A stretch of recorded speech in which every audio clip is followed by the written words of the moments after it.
like conversation here. If you like this content, please like the video and subscribe for more content every week. Today I composed a list of questions for religious people. I have no problem with most religious people, but I believe that they need to test their faith to see if it has any sort of a basis. Belief matters, and when you believe that millions, billions of people are going to hell, that'll change your perspective on the world in a negative way. This list is mainly pointed at Christians, but the points can be used for other religions as well. Just switch a few words around. Why do good atheists go to hell while bad Christians go to heaven? The overarching theme of most major religions is good versus evil. So it does not make sense, it does not line up for God to decide based purely on belief. It says in the Christian faith that belief brings about action, but I've seen that that's not always true, and a lot of bad people believe in Jesus. They don't necessarily follow him, but they definitely have the minimum amount to be saved, according to most Christians today. Why would God continually torture evil in hell instead of destroying it once and for all? If God is omnipotent, why did he create Satan? Is this an instance of God creating and not destroying evil? Is it free will if there is only one option that doesn't end in hell? Is that not coerced love? If we were intelligently designed because we are complex, wouldn't our creator be more complex? Who created God? This is more of a scientific question. Many people look around at the natural world and they're like, how could this not be created? But when you start thinking like that, you have a God who created all of that. He's better than that.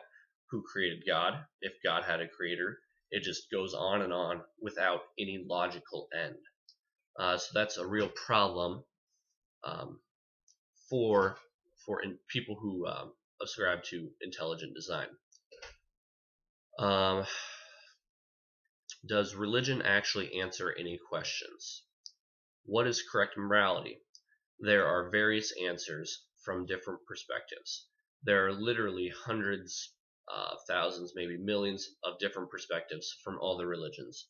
You have hundreds of religions, you have billions of people in each of those, and they each hold to a different interpretation.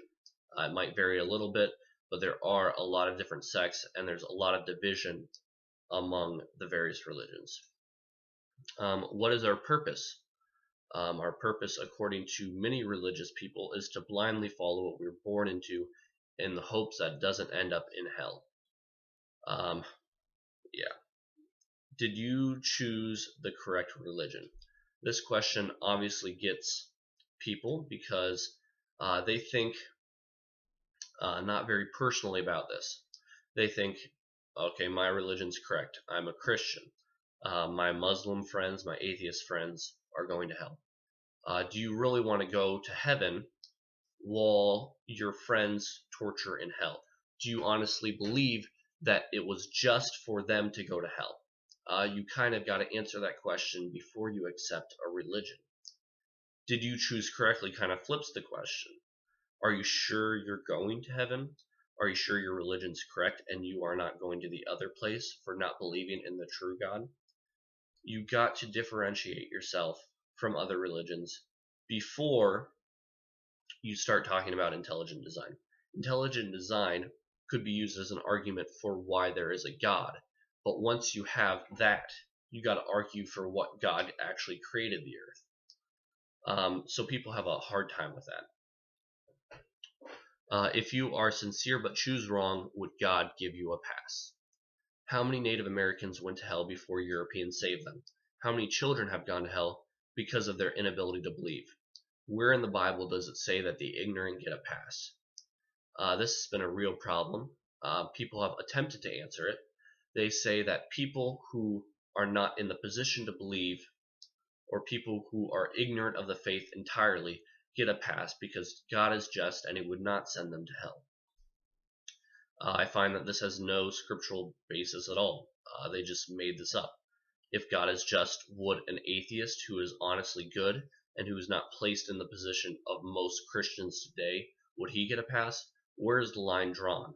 And there's no scriptural evidence at all that a line was drawn, besides that they don't believe, so they go to hell. So you kind of got to answer that. Native Americans. How many generations of Native Americans, or even Asians, different parts of the world, how many years went by before they had a chance to believe? How many died before Europeans came and introduced this new religion to them? Out of hundreds of religions, why is yours correct? Why does a just God punish people for the cultural position that he put them in? Who gave the Council of Nicaea the power to decide the canon?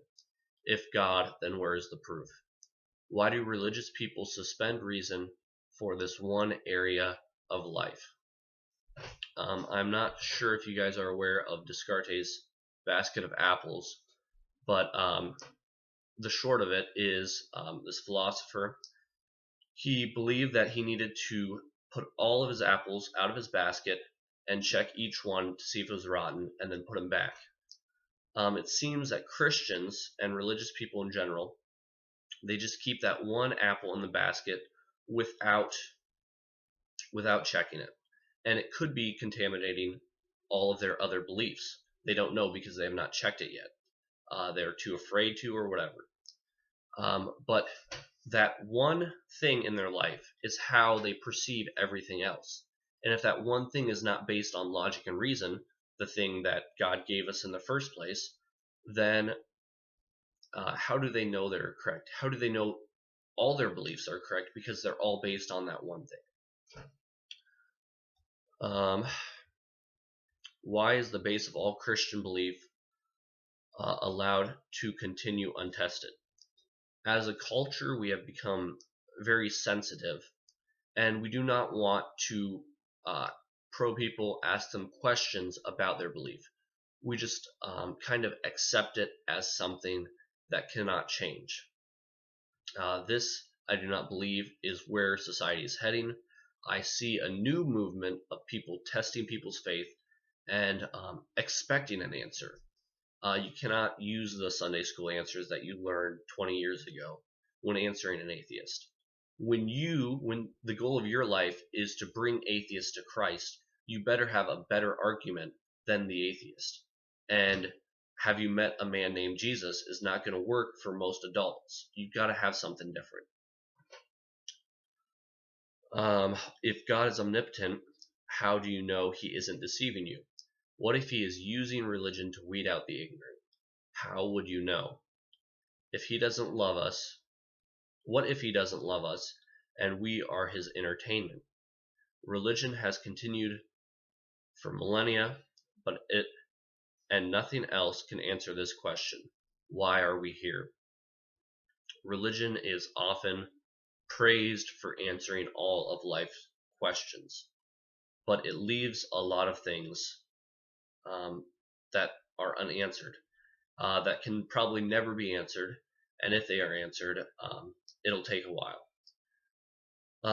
So why are they always masquerading themselves as some sort of answer for everything when they haven't even figured it out themselves? This has been Polite Conversation. Remember, like the video and subscribe, and I'll see you guys next week.